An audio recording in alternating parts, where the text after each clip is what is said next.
Expanding on its lineup of Viper gaming mice, the new Razer Viper V2 Pro seeks maximum performance by shedding weight and features from the Viper Ultimate. A full-size wireless mouse coming in at just 58 grams, the Viper V2 Pro is aimed at those who want the lightest mouse they can get, but it's also priced as such. It's gotten some flack for the $150 price tag, but is it worth it for those who want the speed? Well, let's dive in and take a closer look at the Razer Viper V2 Pro. Thanks for watching 9 to 5 Toys. Be sure to like, subscribe, and enable notifications with the bell icon so you don't miss any upcoming videos. Hey everyone, I'm Jordan with 9 to 5 Toys, and we are checking out the Viper V2 Pro from Razer today. So what's the point of this mouse? Who's it for? Well, as the name would imply, with Pro, it's aimed at pro gamers who are looking for the lightest weight mouse possible for really quick flicks and sweeps when playing mainly FPS games. And it is in the Viper lineup, so to get to that lightweight, Razer has just taken off quite a few features from the Viper Ultimate and tweaked a few things to bring it down to that crazy low 58 gram weight. So that means that there's no RGB on here, the right side buttons have been removed, the charging dock is not compatible with the V2 Pro, and the DPI button up here has also been removed and kind of integrated with the power button on the bottom. So quite a few changes made to this mouse, all in the name of saving weight. But Razer has put in a new 30K optical sensor in here, and also their V3 optical switches for competitive gamers. So with that emphasis on raw performance, this is definitely meant and priced for those seeking the biggest edge in competitive FPS games. And I would imagine more casual players, kind of like myself, would be perfectly fine with the older Viper Ultimate that has more features but is also more affordable. This is basically what Logitech did with the G Pro Superlight. They cut off some features and brought that weight down and then ended up charging more for it. Also included in the box, we do get a USB-C cable. Thankfully, this mouse is USB-C. We also get the little dock adapter and the wireless receiver.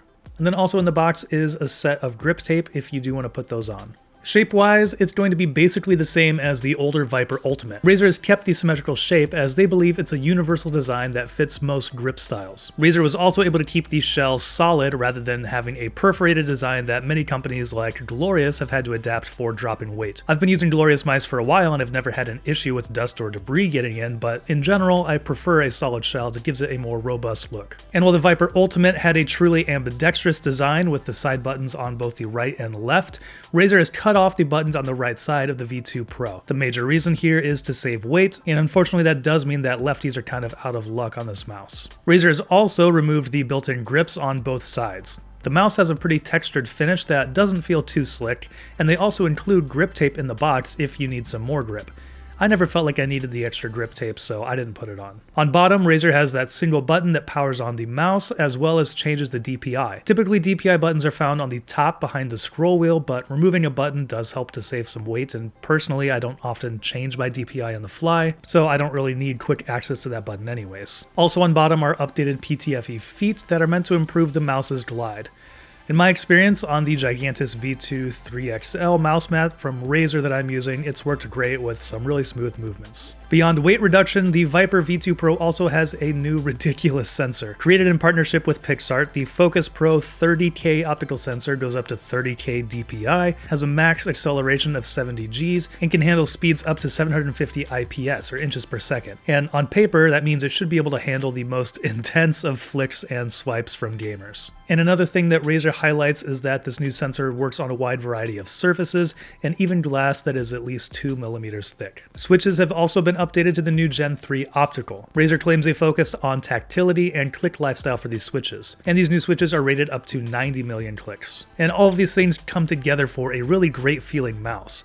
The full size combined with lightweight makes movements feel snappy. I had been using the Model D wireless, which is still a very lightweight mouse at 69 grams, but taking another 11 grams out of that was noticeable and made mouse movements feel snappy. The side buttons have also been tweaked. Razer received a lot of feedback that they were too flush with the mouse body, so they now stick out a little bit more and are easier to feel and find. As a more casual player, I really do enjoy playing with the Razer Viper V2 Pro. I often play FPS games over any other type of genre, and this mouse feels great for games like Call of Duty Warzone, Battlefield 2042, and Valorant. Mouse clicks are crispy, though the Prime mice from SteelSeries still might take the cake for best click sound and feel. The left side buttons are also easy to find and press press with a nice sound to them. The scroll wheel is maybe the only place where it doesn't really have that kind of premium feel that the $150 price would kind of make you think that it had.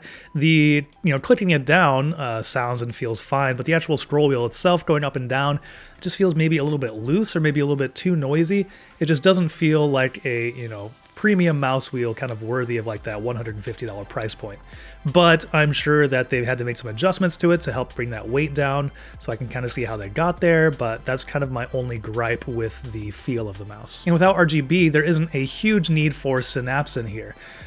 There are 5 different stages of DPI kind of built into it when you get it out of the box, and once you have it powered on, clicking this button down here will change the DPI setting, and there's a small LED light here behind the scroll wheel that will indicate what DPI setting you're on. And you can make adjustments to those in Synapse if you want to, but it has onboard memory, so those will be saved, and you don't have to boot up and use Synapse every time. There are a couple of things you can tweak in there. There is polling rate, but it only goes up to 1000 Hertz, so you're probably not going to go any lower than that. You can also adjust tracking distance and enable a asymmetric cutoff, but in my experience, it works well right out of the box in the default mode. All right, so here we'll do a little sound test with the mouse clicks and the scroll wheel so you can get an idea for what that sounds like, and then also kind of squeeze the body a little bit because, for being so lightweight, there really aren't any creaks and it feels pretty solid.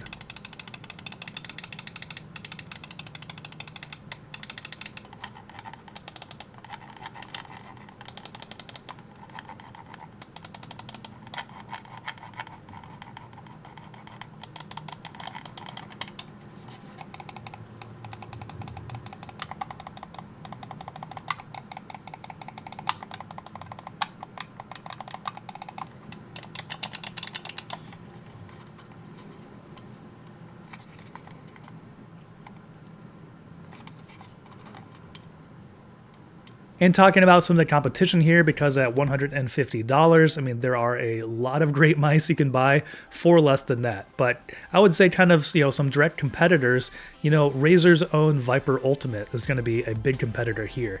If you love that shape, but you don't want to spend that money and you don't mind having a little bit more weight to it, the Viper Ultimate with the dock is on sale for like $80 right now. So that's an incredible deal on a very popular mouse. And then the other big competitor here is going to be the Logitech G Pro Superlight, which is, kind of in the same kind of category. It's going to be, very similar to this, kind of the same thing where they just stripped away some features from the older mouse in the name of saving weight. It's, I think, a little bit heavier, a couple grams heavier than this, but still going to be a great mouse, very popular with a lot of gamers. So overall, wrapping up here, $150, is the Razer Viper V2 Pro worth it? That's hard to say. Would I buy the mouse for that price? Probably not. But I don't really consider myself a super competitive gamer. As a more casual player, I'd probably opt for something a little bit more affordable.